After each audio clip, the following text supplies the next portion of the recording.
Mail-in ballots are corrupt. Mail-in ballots, you can never have a real democracy with mail-in ballots. Every state in the U.S. has some sort of mail-in voting for federal elections. Some politicians and leaders, including President Trump, have shared concerns and claims that mail-in ballots lead to voter fraud. But advocates say they're essential to ensure every voice is heard. Without mail-in ballots, it is the most vulnerable folks in our community who aren't able to drive to the polling location that still have a constitutional right to vote and should have voting accessible to them just as any other voter who has different privileges and is able to cast a ballot in person.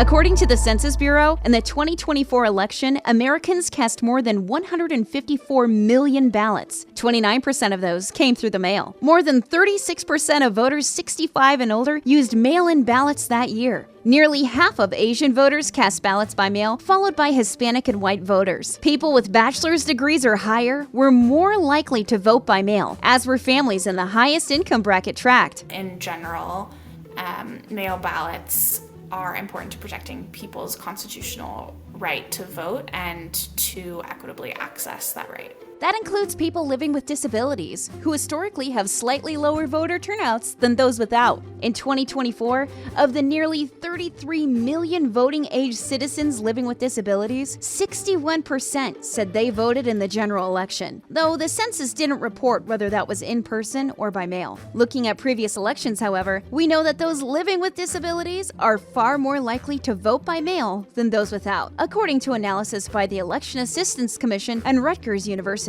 For voters living with disabilities who voted in person, 1 in 5 reported having difficulty doing so. There are many reasons someone may choose to vote by mail, from disabilities to convenience to even living abroad. That's protected under the Uniformed and Overseas Citizens Absentee Voting Act. It applies to members of the military, their families, and U.S. citizens living abroad. Speaking of laws, there are quite a few that cover mail-in ballots and states' rights to run federal elections as they see fit. That's actually in the Constitution, Article 1, Section 4, aka the Elections Clause.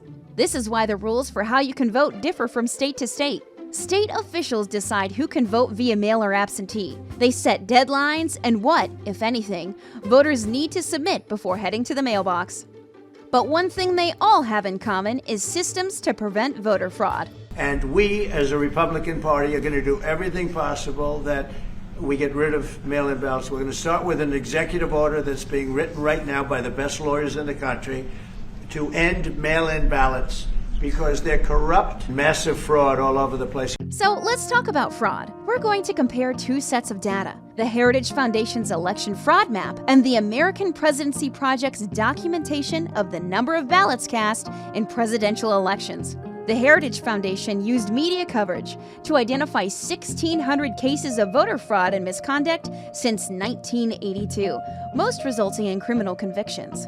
According to the American Presidency Project's numbers, voters have cast more than 1.3 billion ballots in all presidential elections since 1984. Okay, so the Heritage Foundation goes back to 82 and includes midterms, while the Presidency Project goes back to 84 and is only the generals.